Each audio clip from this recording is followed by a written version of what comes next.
Good morning, everyone. So here we are from Group 7. We're gonna present our studies about the Cuban Missile Crisis by David Ewell.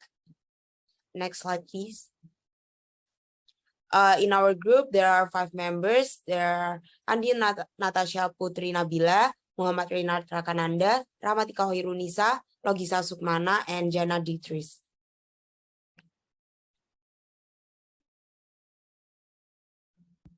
Hello, I'm going to start the presentation by explaining the types and the roles of the actors involved. My part will be the United States. The two main actors are namely President Kennedy and the Kennedy administration. At this time, the economic system of the US was a mixed economy of both capitalism and socialism. Their ideology was liberalism and conservatism. This started on October 14th, 1962, when Maj Richard Heiser, flying a U-2 espionage plane for the United States, obtains hundreds of pictures of recently constructed sites in the countryside of Cuba.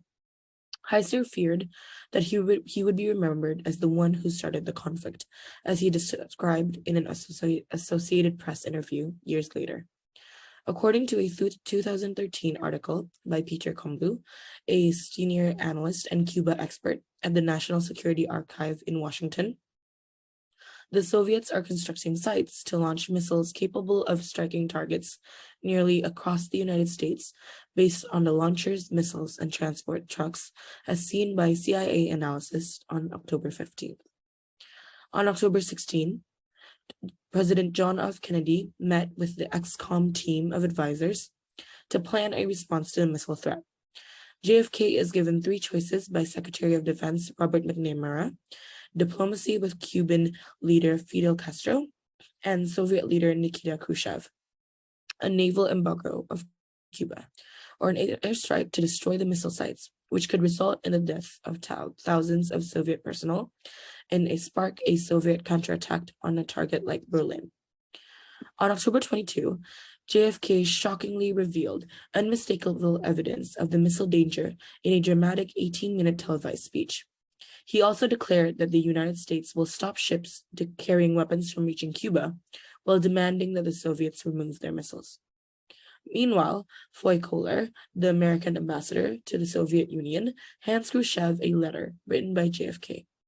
According to Kennedy, the one thing that has most concerned me has been the possibility that your government would not accurately understand the will and determination of the United States in any given situation, since I have not assumed that you or any other sane man would, in this nuclear age, deliberately plunge the world into war when it is clear that no country could win and which only could result in a catastrophic consequences to the entire world, including the aggressive behavior of other nations.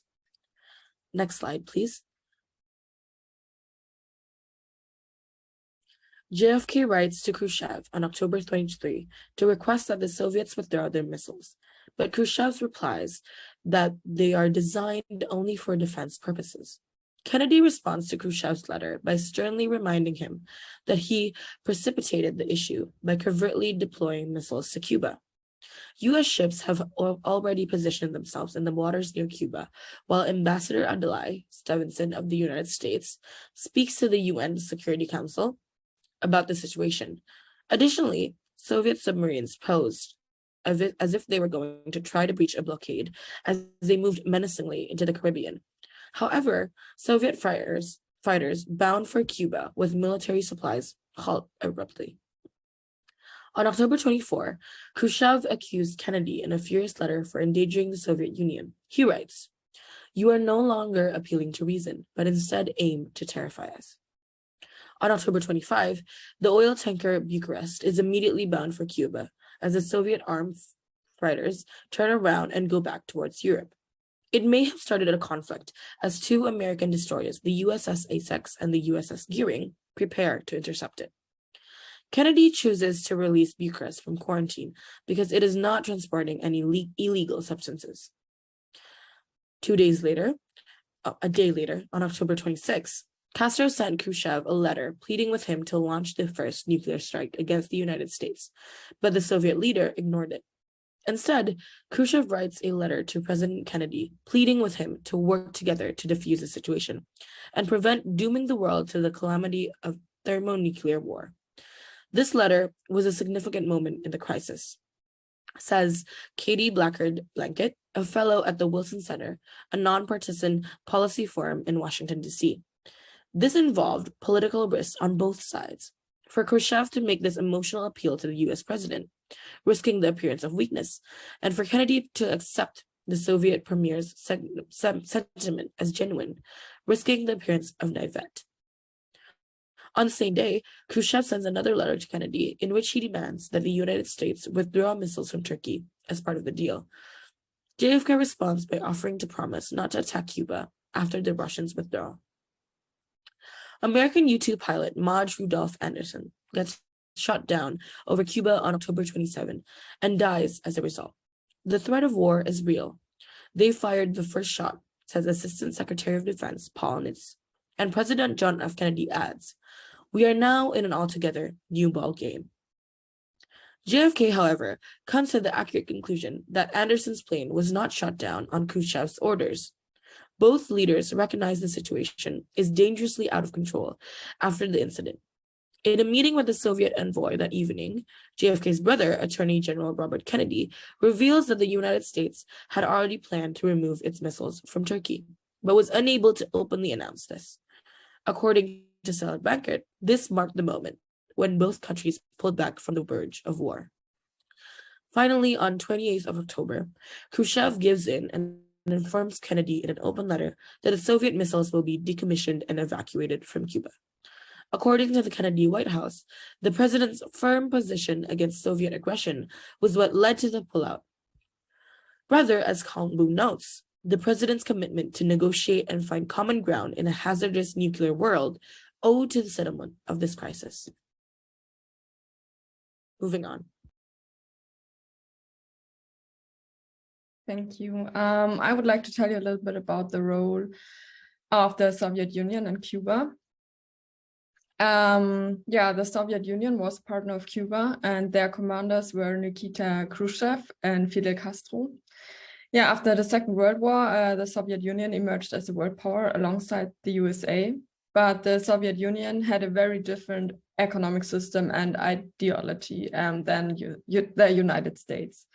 The economy of the Soviet Union was based on a socialist centralized economy with centralized economic planning and state ownership elements and manufacturing.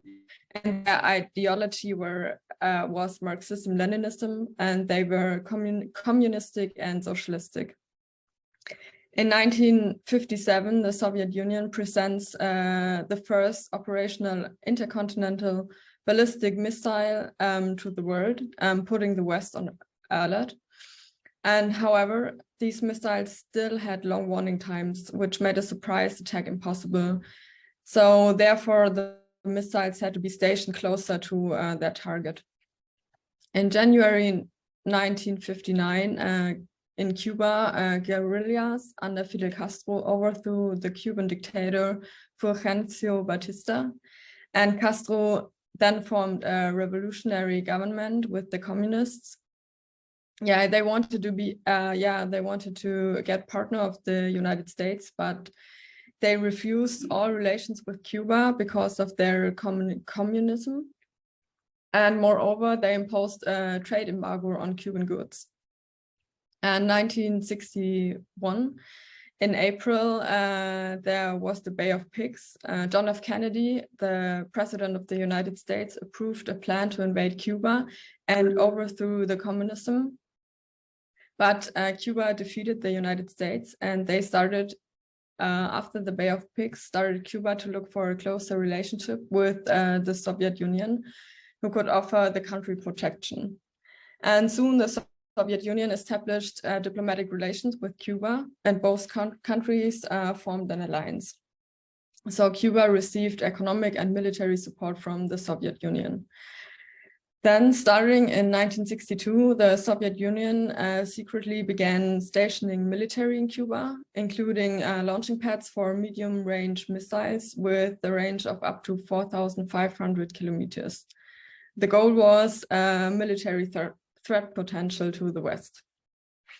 And Cuba was only 90 miles from the coast of Florida, and many big cities like Washington, D.C., New York, and so on would be well within the range of these missiles. So the life of a lot of US people was in danger. And the Soviet Union there were three reasons why the Soviet Union put nuclear missiles on Cuba. The first one was to close the missile gap because the United States had medium and long-range nuclear missiles based in Turkey next to the Soviet Union. And the second reason was the domestic politics. And the third reason was to protect Cuba and to support another new communist country. Yes, next slide, please. All right, so I'm going to talk about the domain and the scope of our study, the Cuban Missile Crisis. The subject of this study is Cuba, and we will mainly talk about the Cuban Missile Crisis. The scope of the study reaches the history, diplomatic actions, and subsequent reactions of other states involved within the conflict. And next, I'll talk about the levels at which diplomatic engagement and activity take place. Next slide, please.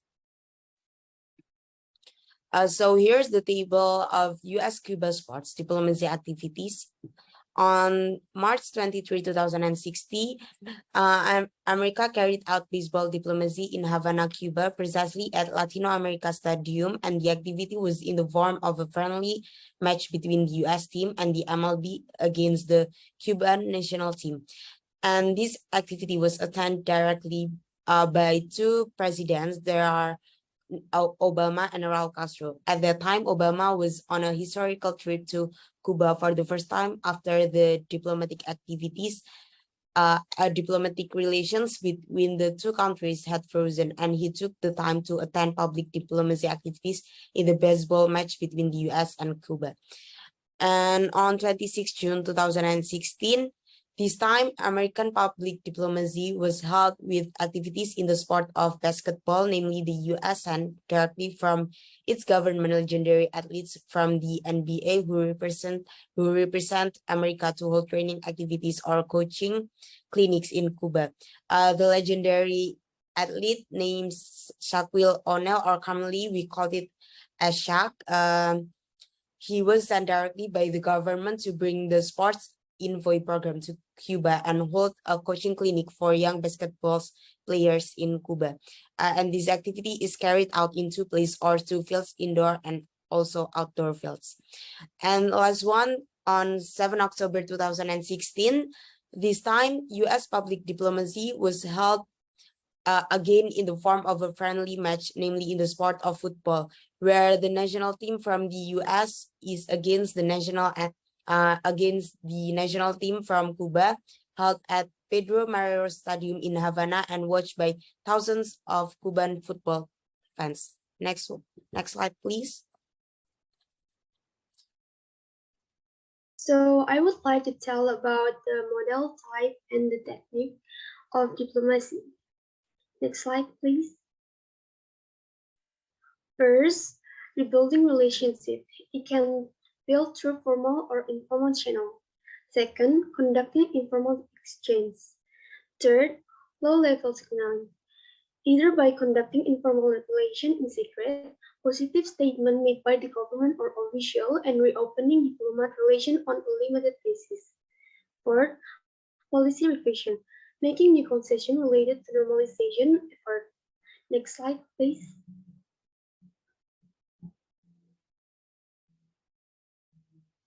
For the action, I will show you how the US rebuilt relationship through informal channel. The United States diplomacy this time include public diplomacy, which is carried out through sport activity and involve non-state actors such as athletes and professional coach as US diplomat. they are the main attraction. The envoy who represents the US as a sport ambassador is expected to create good communication interaction between the participants in sport activity so that mutual respect and exchange of cultural values between the two countries, namely the US and Cuba, run smoothly and well.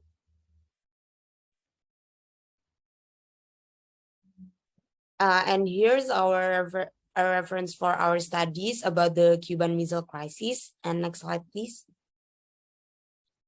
So we're from group 7. We're very apologize if there are some mistakes, and thank you so much for your attention.